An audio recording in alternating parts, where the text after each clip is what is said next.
Eduardo Vanin, bom dia, meu amigo, seja bem-vindo. Começamos de novo, juntos mais uma semana e mais um mês agora. Fala, Carla, chegou viva por aí? Tô viva, mas metade de mim ficou em Curitiba, porque os pernilongos, ou borrachudos, ou sei lá quem foi, me deixaram metade aí. Eles vão entregar pra vocês aí na Greenvest ainda essa segunda-feira. Aqui não tem pernilongo, aqui é borrachuda, pior ainda. Eu não sei o que que é. Eu sei que eu cheguei aqui só a metade do que fui. É isso aí, essa era a Não, ideia, né? Chupa até o sangue por aqui. exatamente, mas cheguei viva, tô viva. Tô viva e Maravilha. já tô aqui desde as 8 horas da manhã falando de soja política, de fertilizante alto, de atenção ao frete, atenção à logística, atenção às estratégias. Eu vim imersa, né? De tantos, Maravilha, é isso aí. Bastante conhecimento. muito, graças a Deus. Eduardo Vanin, começamos a semana ainda na nossa era da soja política. Que mercado é esse, hein, Eduardo Vanin? É isso aí. Temperinhos pra cá, pra lá e vamos que vamos. Soja começa a semana com uma leve quedinha, eu diria que essa queda é muito mais pelo azedume de outros mercados, tá bom? Bolsas caindo, os indicadores de produção industrial todos piores, tá bom? Destaque para a Alemanha, essa aí tá mal das pernas. China, de grande cliente, agora grande concorrente, lascou-se. Então é mais refletindo isso aí, Bitcoin caindo pra caramba, 5% agora. E, enfim, mas os fundamentos não mudaram muito. Faninho, o que, que vai direcionar a soja nessa reta final de 2025? Ainda é questão política, as relações que vão além das relações China-Estados Unidos, mas tem Rússia e Ucrânia num possível acordo de paz. Você destacava nesses últimos 2 dias a relação China-Japão, a relação Estados Unidos-China-Japão. Então, tem muitas relações políticas que vão continuar permeando os mercados, deixando os fundamentos em segundo plano? Faz parte, né? Para esses próximos meses à frente, temos todas essas questões aí que você comentou. De curto prazo, aí nós temos China continua comprando. Semana passada comprou 15 barcos nos Estados Unidos, comprou uns 8 aqui no Brasil. O programa americano vai, o programa de 12 milhões de toneladas vai avançando, tá mais ou menos aí 35%, 4 milhões e meio. Vai continuar. O melhor cenário a gente já sabe, falando de China, são os 12 milhões e ponto final. Estava fazendo hoje uma conta seguinte: temos os números do USDA até dia, 20, até dia 16 de outubro, se eu não me engano, semana número 7. Está atrasado ainda. Se repetir o ano passado, tá bom? O não China, aquilo que os Estados Unidos vendeu para não China, e somarmos esse 4 milhões e meio que ainda não estão lá no USDA, porque a China começou a comprar, aparecer somente depois da APEC, ali dia 30 de outubro. Então, se somarmos os 4 milhões e meio com esse volume não China, que os Estados Unidos vendeu ano passado, então vai dar aí uns 26 milhões de toneladas, tá bom? O ano passado era 36. Então, veja, tá capenga o negócio ainda. Precisa acelerar bastante e aí a questão que fica é o seguinte, não são os 12, são os 25. E aí quando que a China vai começar a comprar os 25 também? Vai precisar, senão aí vai ficar muito distante do número do USDA. Agora, Vaninha, essas compras se efetivando, alcançando os 12, alcançando os 25 e assim sucessivamente, e você tem feito essa conta, né? São 12 dessa entradinha, como você está chamando, depois são 25 para 26, 27 e 28, certo? 25 milhões por ano. É o que Oitenta e tá, né? sete, 12 mais 25, 25, 25, 87. É o, 87. vamos dizer assim, o compromisso. Exato. Esses números se confirmando, acontecendo num bom ritmo, eles têm força para fazer Chicago voltar a subir ou eles já estão na conta, esse intervalo aí que a gente tem visto de 11,20 a 11,50, 11,60 para os preços, eles já consideram esses volumes, Vani? Olha, eu diria o seguinte, por hora os 12 milhões já estão na conta, aí eu até diria que Chicago pode cair na entrada da safra brasileira, tá bom? Agora, os 25 ainda não. O melhor cenário para Chicago seria assim: fez os 12, dali a pouco começa a sair os 25. Quando? Não diria que agora, porque não faz sentido carregar essa soja americana, vamos dizer, para embarque em abril, maio, junho. Ainda não temos oferta nos Estados Unidos para esses embarques, mas não faria muito sentido. Mas poderia surgir novas compras sempre quando tivermos essas datas importantes. Por exemplo, o Trump vai à China em abril, provavelmente o Xi Jinping vai aos Estados Unidos um tempo depois, e fora as reuniões entre as equipes, como vem acontecendo, né, Sim, nesses últimos meses. Então, isso pode acontecer. E aí, Chicago subiria? Sim, tá bom? Melhor cenário seria esse. China começa a comprar os 25 milhões também, não agora, por exemplo, já antes da visita do Trump. E se for lá, aí já vai começar o plantio nos Estados Unidos. E aí não pode dar errado a safra americana. Por quê? Porque o mercado vai assumir que os 25 milhões também vão acontecer. Ora, se para o programa do ano que vem, da safra que vem, a 26, 27, o mercado colocar na conta os 25 milhões, aí o bicho pega. Somado a um crescimento de esmagamento, e aí não pode, a safra americana precisa ser cheia, precisa ser inclusive maior do que essa temporada. Então veja que esse seria um cenário que faria Chicago subir mais ainda. Por hora eu diria 12 milhões, vai ser isso aí. As vendas não China estão iguais ou um pouquinho maiores. Então ainda traz vamos dizer assim, um ponto de interrogação. E aí, USDA, será que você está certo nesse número de exportação? 44 milhões e meio? Então isso faz o mercado dar uma acalmada por hora. agora, Vanin, já é hora da gente começar a olhar para a safra 26, 27 dos americanos, entender como fica a área, como fica a relação com o milho, ou ainda é cedo e o produtor aqui no Brasil tem que se atentar a esse comportamento de Chicago, a esse comportamento da demanda, entendendo como isso se encaixa na sua estratégia de comercialização. Ou não, a safra nova dos americanos já tem que entrar nessas estratégias. Bom, o ponto principal aqui para nós só beijinho, beijinho, pau, pau. Xi Jinping e Trump, quer dizer, best friends, ou a coisa vai pro quiabo. E para nós é isso que importa, tá bom? Se continuar do jeito que está, né, best friends, mais ou menos, mas vai levando. E aí, esse 25 milhões faz parte do programa americano de exportação? Não é bom para o Brasil, tá bom? Tá, Bom para Chicago, bom para o balanço sim. americano. Agora, para o Brasil, não. Nós temos muita soja para vender, muita soja para a China. Aí nós estamos num cenário nada bom quando pensa. Talvez o flat price não mude muito, mas os bases sofreriam, tá? Agora, ponto importante é como o Dalian vai se comportar, como o farelo, principalmente, Dalian vai se comportar. E aí, de curto prazo, super importante essa questão aqui do clima. Final de semana não choveu bem no sul do Brasil, Rio Grande do Sul, Paraguai. Regiões que já estão sem chuva há 10, 15 dias, calor vai subindo. Sim. Próximas chuvas lá para frente, semana que vem, por volta de quarta-feira. Então, dia 10, 12, por ali. Aliás, aí se falhar, meu Deus, aí vai ficando crítico o negócio. O Rio Grande do Sul já plantou quase metade da soja, fora o milho verão. Aí vai ficando complicado. O Weathermark, esse é um ponto, tá bom? Que é não vou dizer um furo, que é um, um cascaizinho aí, um somebody love, é o seguinte, Quero uma manchete. mercado mudou, tá bom? Antigamente o weather market para o chinês, o weather market para ele, era Chicago, quer dizer, durante ali julho, agosto, é o mercado climático.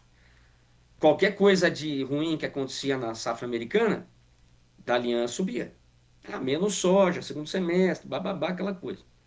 Quando o Brasil começou a produzir, passamos dos 150 milhões de toneladas, aí tudo mudou. E agora o weather market para o chinês não é mais o julho, agosto, safra americana. O weather market para ele é a nossa soja, dezembro, janeiro e fevereiro. Dezembro, porque aí vai definir o tamanho da safra. Janeiro, fevereiro é a definição da logística. Muita chuva, pouca chuva, chuva dentro do Sim. normal, e escoamento de soja, quando que começa a ganhar força o nosso programa. Portanto, se agora dezembro for meio capenga, a Dalian vai ficar um pouco mais firme, tá bom? Estava olhando aqui a posição dos fundos em Dalian. Ao contrário do ano passado, eles estavam vendidões. Esse ano já não estão tão vendidos assim. Enfim, isso dá um certo limite, aí, um teto para a Dalian, mas podemos ver vamos dizer assim, um Dalian um pouco mais firme, seria importante para devolver margem para o chinês, para ele poder comprar mais a nossa soja safra nova, que está mais cara do que o ano passado, por volta aí de uns US$ 25 por tonelada. Nossa soja, posto China, dólar por tonelada, está mais cara que o ano passado, e para o chinês isso é margem ruim. Seria bem importante nesse momento subir o farelo lá, aí ele vem comprar com mais força, sustenta os prêmios mesmo com o Chicago mais alto. Excelente, excelente para os nossos produtores. Agora, eles já estão observando esse nosso weather market, portanto, Vanin. Dalian já Tem começa a precificar isso ou ainda não? Tá começando. Tem opinião para tudo que é gosto, né? Enfim, alguns acham que né, isso aí vai dar tudo certo, bababá, Laninha vai embora e ponto final. Bom, na verdade a gente tem que ver, tem essas chuvas aí previstas para a semana que vem, Tem. vai que falha, tá bom? E os modelos falavam que nem ia ter Laninha. E estamos aí, ó, Laninha na cara, na beiça. Então, nada é muito certo quando a gente fala de. Errado é aquele que fala assim, ó, o clima vai ser assim. Aí, amigos, aí como é que falam? Aí é dar a bunda para tomar tapa, né? Não dá. Isso aí é muito arriscado. É muito arriscado. Ô, Vanin, você tem falado já há algumas semanas que, apesar desse cenário, a gente tem o flat price da soja aqui com certa estabilidade. Inclusive, o seu Newton Della Villa, ele é de Sinop, no Mato Grosso. Eu estava aqui falando sobre como é que vai ser o ano que vem e tudo mais. Ele dizia: Bom dia, Newton de Sinop. Continua tudo igual. Preço da soja no chão, ano que vem, nova quebradeira. De fato, os preços têm mantido certa estabilidade. Eles não estão no Sim. chão ainda, né, Vanin? Seu Newton, tenha calma. Tenha calma, seu Newton. Mas de fato a gente tem uma estabilidade nos preços da soja aqui para o produtor brasileiro, seja em dólar ou seja em reais, né, Vanin? Embora em dólar eles tenham tido uma subidinha, certo? Isso aí, Chicago subiu US$ 1,10, US$ 1,20, antes lá do encontro até agora. Aham. E prêmios caíram aí em 50 centavos, 60 centavos. Quer dizer, nós temos uma alta, sim, tanto no Porto quanto no interior, em dólar. Em reais, não mexeu grande coisa, tá bom? Mas os preços continuam muito parecidos com o ano passado para a safra nova nessa mesma época. No ano passado, o flat price começou a subir, quando daí começou a ficar muito claro que teríamos um atraso, e aí entramos em janeiro com muita chuva, daí os prêmios começaram a subir. Só lembrando, o prêmio Abril, esse que já morreu, chegou a bater US$ 1,05 positivo. Tá bom? Ele saiu de -30 ali em dezembro para 1,05. Isso se deve especialmente à questão logística. Apertou aí a logística, as tradings vendidas, aí, ó, meu amigo, bota preço que eu compro sua soja, porque o meu pepino é muito maior, é lá no destino. E aí não tem churumelas, tem que fazer e acabou. Sim. Senão entra em default. Enfim, quer dizer, tirando esse evento climático, nós estamos muito parecidos com o ano passado. Então, quando o senhor Nilton fala ali, estamos no chão, estamos igual ao ano passado, só que o custo de produção subiu. Isso é verdade.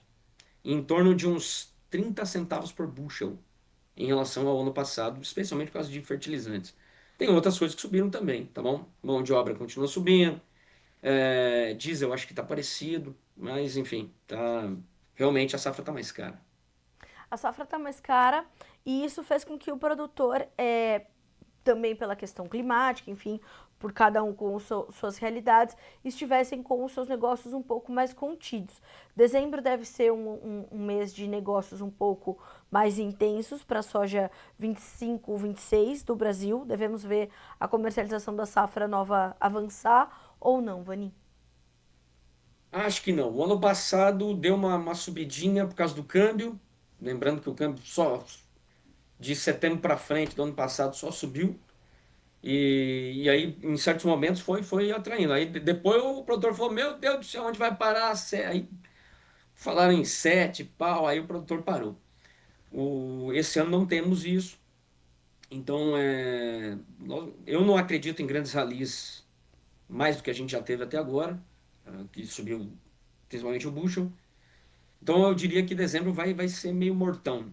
Janeiro, provavelmente meio mortão também, se Chicago começar o ano caindo. E depois fevereiro tem que acontecer. Daí fevereiro vai ter mais farmer sale, em março talvez um pouco mais, e abril vai dar uma paulada. Aí por uma questão de necessidade mesmo. O que pode mudar nessa história seria clima. Um pipoco maior, um sul mais seco, junto com uma Argentina que até agora está indo bem, até excesso de chuva. Uhum. Mas, enfim, alguma coisa de clima que poderia levar Chicago mais para cima. Só que levar Chicago mais para cima precisa, na medida do tempo que o USDA emparelhar, zerar o atraso das vendas semanais, então vai ficar meio evidente, né? Tá faltando demais. Aí pode segurar. Lembrando que em janeiro nós vamos ter o relatório do USDA de novo e provavelmente o mercado vai apostar em reduções de produtividade, milho e soja. Vamos ver. Mas eu diria assim, farmer selling vai continuar ficando lento. Vaninha, essa questão climática para nós, para nossa safra, ela consegue impactar ou ela já impacta diretamente a formação dos nossos preços por aqui, ou via prêmio, para safra nova, enfim, ou ela primeiro vai impactar Chicago para depois impactar a formação dos nossos preços? Como é que hoje esse cenário está se dando, pela importância que tem o Brasil também no cenário global, com a oferta que entrega para o mercado? Eu diria que já está impactando, está dando suporte para os nossos prêmios. Semana passada começaram a sair alguns negocinhos lá no destino para a safra nova, e mesmo com margem ruim, portanto a leitura seria assim: pomba, tem um risco climático aí, talvez daqui não caia, mesmo com uma margem ruim do chinês. Quer dizer, eu diria que sim, a questão climática mais preocupante já dá um suportinho para os prêmios, para os bases no destino e para os prêmios aqui também. Mesmo com Chicago, por exemplo, sexta-feira subiu 6 centavos, Sim. os prêmios não caíram. Já diria que é um pouquinho do clima preocupante. Vaninho, para o produtor que está nos ouvindo e está nessa situação onde o clima está dando alguma preocupação para ele está ouvindo você trazer os impactos, qual seria uma estratégia de comercialização que faria sentido para esse momento, considerando o Chicago no momento que vive e os prêmios no momento que vivem, fora a questão cambial e o dólar e toda a sua volatilidade? Duas coisas eu diria para ele. Como o mercado não está ajudando muito, como o seu Milton falou aí, tá no chão, enfim, tá igual no passado, safra mais cara. Não acho que muda muito disso. Então, o que temos que fazer? Outras coisas. Primeira coisa que o produtor tem que se atentar é o seguinte: é, com esse entendimento China e Estados Unidos, mesmo que delicado e frágil, não vale a pena segurar soja, tá bom? Então, lá nas suas estratégias, bota isso em mente. Pomba, faz sentido eu carregar soja com enfim, as contas a pagar que eu tenho, assim por diante? Sim. Semana passada, conversando com produtores, no Quatro Pilares, então o entendimento de todos foi o seguinte: pomba, eu tenho conta para pagar, tem insumo que eu posso pagar mais caro, mais barato agora, É. então e isso falando até do milho spot, que ele ainda tem, e da soja que vem daqui a pouco. Então, a programação de caixa é super importante porque ela vai impactar no custo financeiro do produtor. É isso que está comendo ele, tá bom? Faz a conta aí, seu Milton. O que realmente encareceu nesses últimos 3 anos? Ah, fertilizante, tiquinho ali e tal, mas assim, sacas por hectare não tem mudado muito. O que realmente está comendo a perna de todos os produtores é a conta financeira. E essa se deve às decisões. Adio minha conta ou vendo minha soja, pago minhas contas e bola para frente. Bora pensar na próxima safra e assim por diante. Sim. Então é isso. Não deixe essa bola de neve continuar, que se chama custo financeiro extremamente salgado. Não estou nem falando de juros somente, mas é o passivo que muitos produtores carregam, seja de maquinário, seja de outros investimentos que foram feitos. Enfim, amigos, não façam isso. Não temos margem para isso. E quando a gente fala desse custo financeiro, isso está total e completamente conectado ao fato de carregar essa soja, porque o custo de carregá-la está bastante elevado, né, Vaninho? Sim, o custo é total, tá bom? Não é só a armazenagem quebra. Ah, mas eu tenho silo, amigo, mas você tem uma conta a pagar que ela é salgada.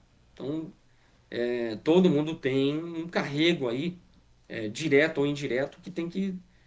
Esse tá muito caro. É Sim. isso aí, tá bom? E aí só vale a pena se a soja prometer disparar. E, e para isso a gente, por exemplo, Eduardo, mas com todo esse cenário aí e tal, o Chicago pode subir. Eu diria que posso. Na combinação perfeita de tudo, Chicago pode ir mais. Pomba, compra calls, compra futuro. Muito melhor do que você ficar carregando sua soja e não pagando suas contas. Mas trava, né, Vaninho? Trava, bota um alvo e respeita esse alvo, né? Sim, esse alvo se chama, nesse momento não é nem alvo de preço, tá bom? Esse alvo hoje se chama o seguinte, saúde financeira. É o Exato. alvo que o produtor tem que ter nesse momento, tá bom? Porque no Brasil nós já temos o que... é uma bolha, não sei o quê. O ponto é o seguinte, é uma bolha ruim ou boa? A bolha ruim é sempre quando o endividamento cresce mais do que o crescimento da renda ou da riqueza gerada. E já passamos disso, tá bom? O endividamento do produtor brasileiro está crescendo, do agronegócio como um todo, só que a riqueza que está sendo gerada não está acompanhando. É isso que tem que se atentar. Tá certo. Ó, Vaninha, a gente tem aqui o seguinte: caindo uma chuvinha nesse momento em Ponta Grossa, Paraná, amém. Diz pra nós o Emerson Antoniacomi, obrigada, Emerson. O senhor José Natal tá dizendo o contrário, ó, 8 dias sem chuva em Uberlândia, Minas Gerais. Bom dia, Eduardo, bom dia, Carla. Bom dia, senhor José, obrigada pelo relato. Coisa boa, hein, Vaninha? As coisas vão melhorando, mas nesse momento o clima tá dando uns pipoquinhos que nos preocupam, né? É esquisito. O Rio Grande do Tá Sul esquisito. passou a chuva ali, lambeu aqui, lambeu lá, É. mas no geral não foi um volume muito bom. Aí lá para cima, sim, tá melhorando, mas ainda tem um miolão que vai desde do norte do MS até Minas, que tá, tá falhando sempre. Realmente. É o que o colega falou aí.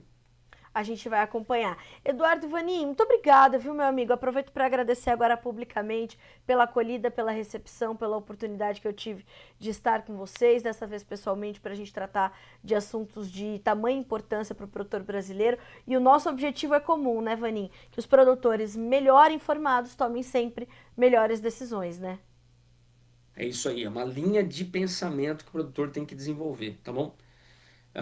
Aproveito para fazer um jabá. Sexta-feira agora temos o encerramento da nossa quinta turma do MBA, tá bom? Então, Coisa boa. quinta turma. O MBA Grain Merchandising Brasil. Tudo o que você precisa saber sobre comercialização. Claro, desde que você ponha em prática, vai ser um sucesso.